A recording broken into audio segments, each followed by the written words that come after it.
Have you ever spent hours, maybe even days, building a beautiful piece of furniture, listed it online, and then felt completely stuck when it came time to set the price? Not because you didn't know what it was worth, but because you weren't sure what someone across the world would actually be willing to pay for it? Because here's the truth most furniture makers don't realize. The moment you put your work online, you're no longer competing locally, you're competing globally. And that changes everything. A handmade coffee table that might struggle to sell for $200 in your local market could easily sell for $800, $1,200, or even more to the right buyer online. Not because it magically became more valuable, but because you finally put it in front of people who actually understand its value. And in today's video, we're going to break down exactly how to price your furniture projects for global online markets in a way that doesn't just cover your costs, but actually builds a profitable, scalable business. Because most people get this completely wrong. They either underprice out of fear or overprice without strategy. And both mistakes quietly kill their growth. So let's fix that. First, you need to understand one critical mindset shift. You are no longer just selling furniture. You are selling perceived value. Let me explain. When you sell locally, people compare your work to mass-produced furniture from big box stores. They're thinking in terms of IKEA pricing. Cheap, fast, and disposable. But when you sell globally on platforms like Etsy, Shopify, or even Instagram, you're entering a completely different market. You're now competing in the craftsmanship economy. In this world, buyers aren't just looking for a table or a chair. They're looking for a story. They're looking for uniqueness. They're looking for something they can't just pick up at a warehouse store. And this is where pricing starts to shift in your favor. Because once you understand that you're selling uniqueness, not just utility, you stop asking, what should this cost? And start asking, what is this worth to the right person? That one question alone can double or even triple your pricing. But here's where it gets practical. To price your furniture correctly for a global market, you need to build your pricing on 3 layers: your base cost, your positioning, and your market multiplier. Let's start with the base cost, because this is where most people either oversimplify or overcomplicate things. Your base cost is not just the wood, screws, and materials. That's the biggest mistake beginners make. They calculate materials, add a little extra, and call it a price. That's not pricing. That's guessing.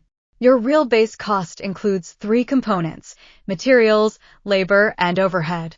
Materials are obvious, but labor is where things get interesting. If you spent 10 hours building a custom desk, what is your time actually worth? Not what you think someone will pay, but what your time is objectively worth. Let's say you value your time at $25 per hour.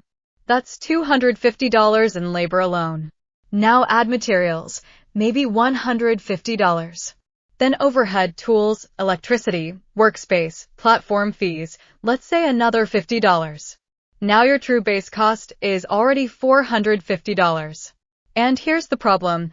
Many people would still try to sell that piece for $500, maybe $550 if they're feeling confident. Which means after all that effort, they're barely making a profit.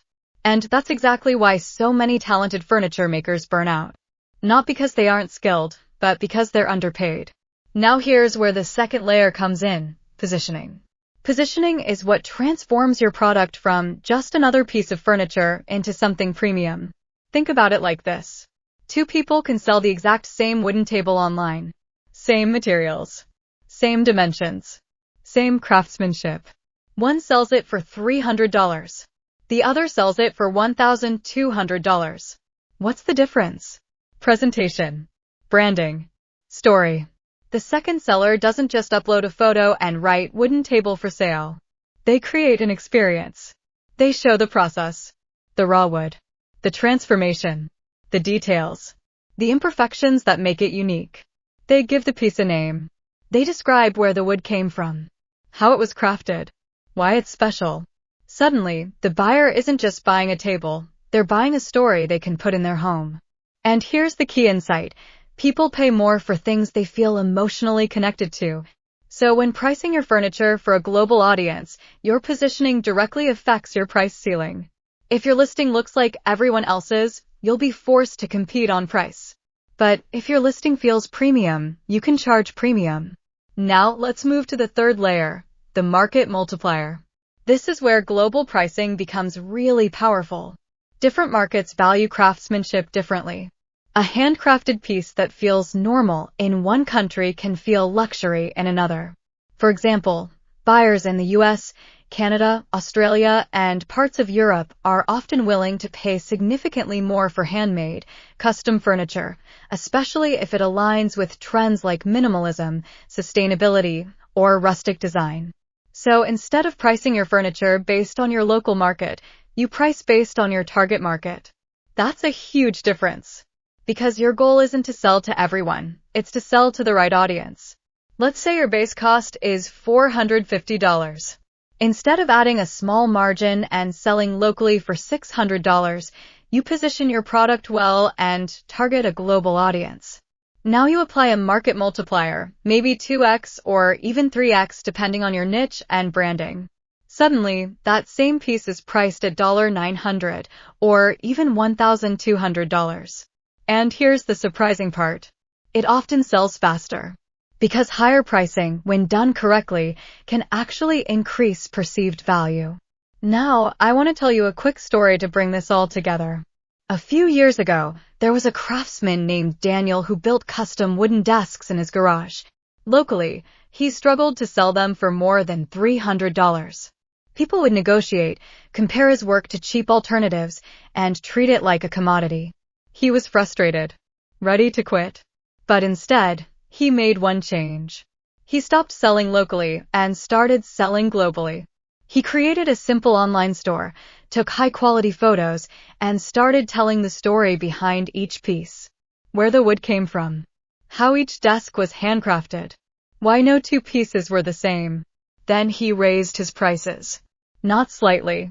Dramatically. From $300 to $900. At first, he thought no one would buy. But within weeks, he made his first sale. Then another. And another. Within a year, he wasn't just making more money, he was working less, because each piece generated more profit. And that's the power of pricing for the right market. But here's where things get even more interesting. Because pricing isn't just about how much you charge, it's also about how you structure your prices. And this next part is where most people leave a lot of money on the table, without even realizing it. In the next part, we're going to break down advanced pricing strategies used by top online sellers, including how to use price anchoring, tiered offers, and psychological pricing to maximize your profits without scaring away buyers. Now here's where things start to get really interesting, because once you've figured out your base cost, your positioning, and your global market, the next level is learning how to present your price in a way that actually increases conversions. Because pricing isn't just math, it's psychology.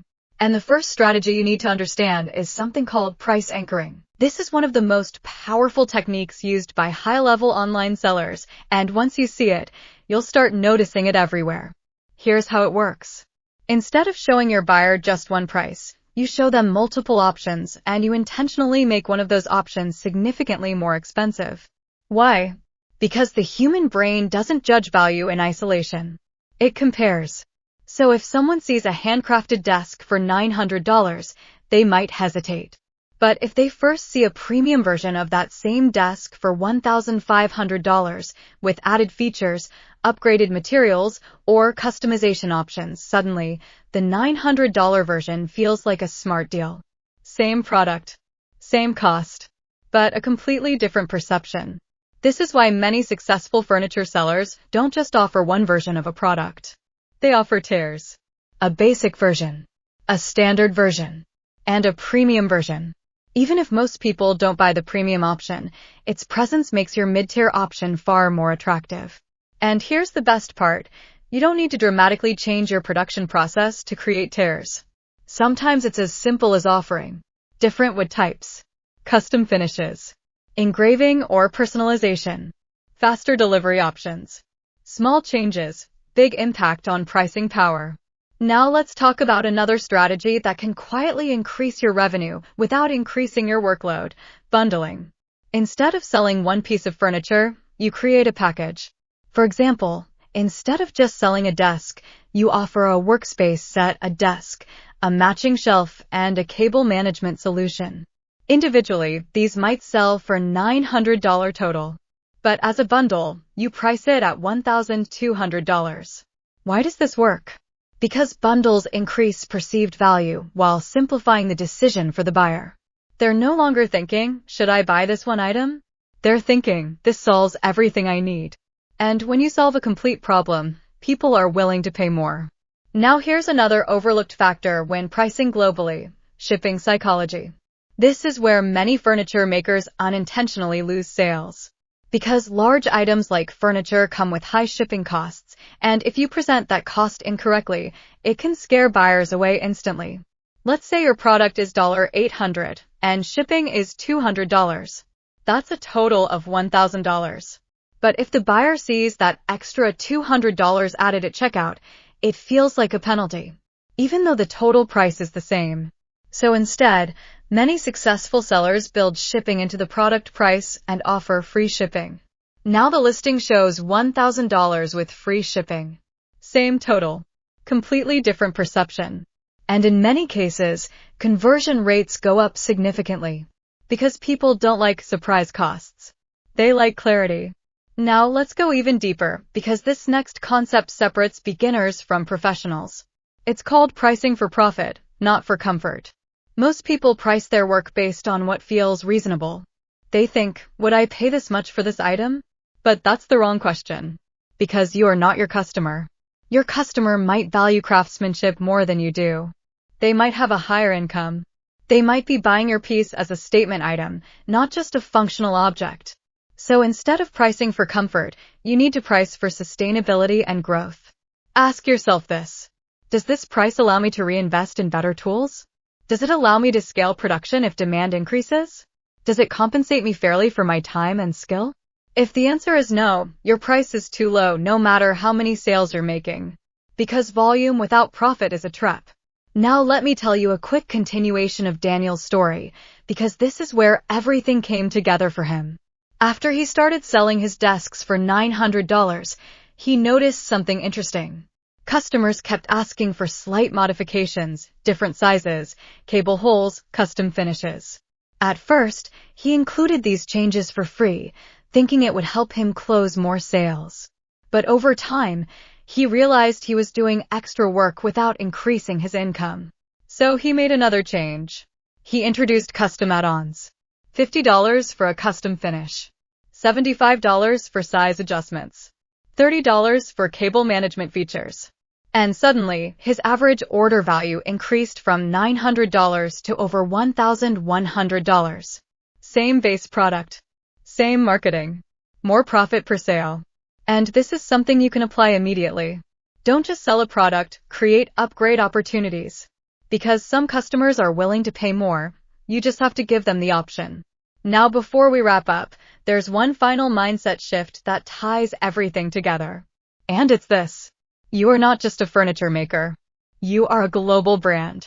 The moment you sell online, your competition is no longer the local carpenter down the street. It's every creator, every craftsman, every brand in the world. But that's not a disadvantage. That's an opportunity. Because it means you're no longer limited by your location.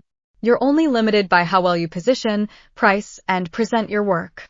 And the people who understand this are the ones quietly building incredibly profitable businesses from their craft. So here's my challenge to you. Take one of your current or past furniture projects and reprice it using what you learned today. Calculate your true base cost. Improve your positioning. Think about your global audience. Add tiers. Add upgrades. Adjust your presentation. And see what happens. Because sometimes, the difference between struggling and thriving isn't your skill. It's your pricing strategy.